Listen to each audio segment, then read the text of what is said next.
엉덩이에 피가 섞여서 나와요. 가만히 있어도 배가 살살 아파요. 아무것도 나오지 않는데 계속 화장실에 가고 싶은 기분이에요. 혹시 이런 경험 있으신가요?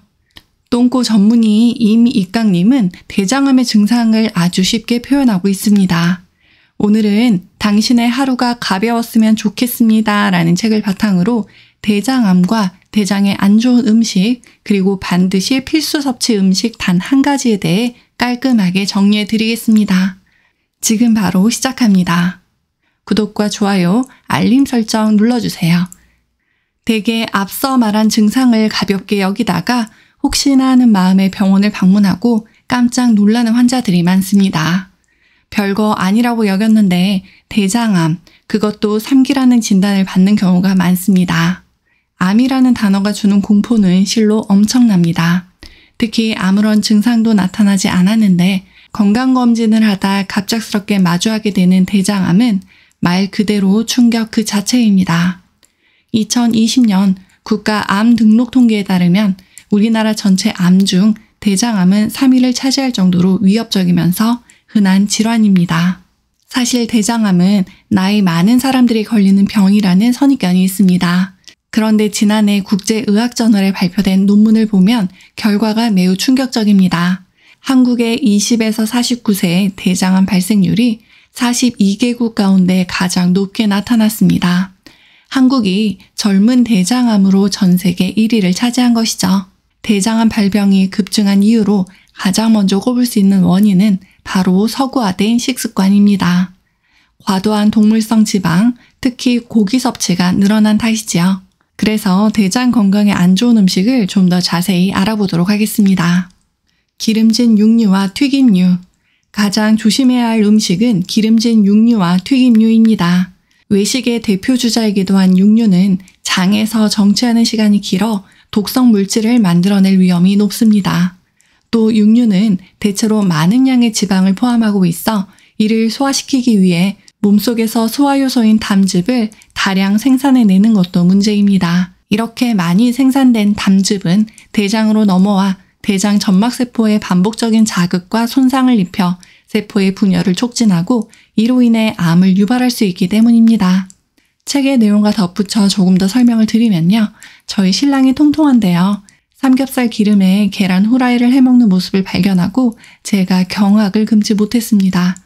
이렇게 드시면 어떡해요? 라며 잔소리를 엄청 했지만 제가 직접 먹어보니 세상에 그렇게 맛있더라고요. 하지만 이렇게 고온에서 조리한 고기는 당 독소를 발생시켜 우리 몸에 만성염증을 일으킵니다. 최종 당화산물이라고도 부르는 당독소는 단백질이 설탕 같은 당류와 반응할 때 생성되는 변성 단백질입니다. 쥐 모델 실험 연구 결과 당독소를 먹은 쥐가 제한 시기를 한 쥐에 반해 뇌신경을 보호하는 단백질인 시르투인의 수치가 감소했습니다. 시르투인의 활동성이 떨어지면 치매를 만드는 베타 아밀로이드가 증가되어 치매를 발생하게 합니다. 그래서 치매에 걸리지 않기 위해서라도 당 독소 음식을 적게 섭취하여야 합니다. 빵, 햄버거, 피자 등 밀가루 음식. 밀가루에는 소화를 방해하는 성분인 글루텐이 함유되어 있어 속을 더부룩하게 만들고 소화불량을 일으킬 수 있습니다. 자극적인 음식, 매운 음식, 독소를 만들어내는 음식. 이러한 음식은 장의 운동을 방해합니다.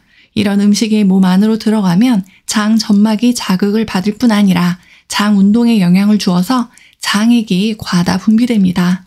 그러면 속이 더부룩해지고 소화 흡수가 되지 않은 채 그대로 항문으로 내려가 설사를 하게 됩니다. 또 우유를 가공해 만든 치즈나 고기를 가공한 햄, 밀가루로 만든 과자, 지방과 당을 섞어 만든 아이스크림과 같은 음식도 장을 혹사시키는 음식입니다. 각종 첨가물을 넣어 가공 처리해 소화하기 힘든 음식을 섭취하면 소화불량이 생기고 신진대사에도 문제가 발생합니다.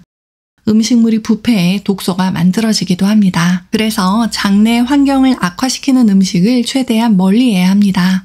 물론 해롭다는 것은 알고 있음에도 가끔은 참을 수 없을 만큼 달콤하거나 매콤한 음식의 유혹에 빠져들 때도 있죠.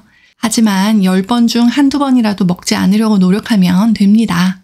식습관을 바꾸기 위해 오늘부터 바뀌면 장 건강을 하루라도 더 빨리 회복할 수 있습니다. 이렇게 대장에 안 좋은 대표적인 음식을 알아보았는데요. 그렇다면 장 건강을 위한 음식 딱 한 가지만 말씀드리겠습니다. 신선한 채소, 과일, 약초가 아닌 바로 물입니다. 물이 좋은 건 모두들 잘 아시죠? 마른 고사리를 물에 담가 놓으면 탱글탱글해지는 것과 같이 뇌도 충분한 수분 공급이 되면 뇌세포가 다시 살아나 치매를 예방한다는 영상을 예전에 소개해드렸습니다. 단지 물만 공급했는데 말이죠. 이 책의 저자 역시 물의 중요성을 강조하는데요. 특히 식간 중에 물 마시기를 말하고 있습니다. 먼저 설명한 치매 예방과 치유, 물이 최고의 약이라는 책에서도 식간에 물 마시기를 강조했습니다. 그동안 밥 먹는 중에 물을 먹으면 안 된다는 지식으로 저도 알고 있었는데요. 최근 책들에서 전문가들이 물 섭취에 대한 잘못된 정보를 바로 잡으려는 경향을 알 수 있습니다. 책 내용 이어서 보겠습니다. 식후에 마시는 물이 소화를 돕는다. 물을 충분히 섭취했을 때 얻을 수 있는 가장 큰 장점 중에 하나는 변비 탈출이 가능하다는 점입니다. 단단해진 변에 수분이 포함되면 부드럽게 변해서 더 쉽게 배출되기 때문입니다. 또 온몸에 수분이 가득하면 혈액순환이 원활해지며 부석한 피부도 개선됩니다. 화장실도 더 자주 가게 되면서 몸속의 독소와 노폐물도 더 많은 양이 쉽게 제거되고 신진대사가 원활해지며 피로회복도 빨라집니다. 물 마시기의 이점이 이렇게 많기 때문에 물을 자주 마시라고 권유하지만 반대로 물을 마시는 것이 건강에 좋지 않다고 여겨질 때도 있습니다. 바로 밥과 함께 물을 마시거나 밥 먹은 직후에 물을 마실 때인데요. 식사 도중이나 식사 직후에 곧바로 물을 마시면 소화 효소가 희석되어 소화 기능이 떨어진다는 주장이지요. 하지만 이는 잘못된 오해입니다.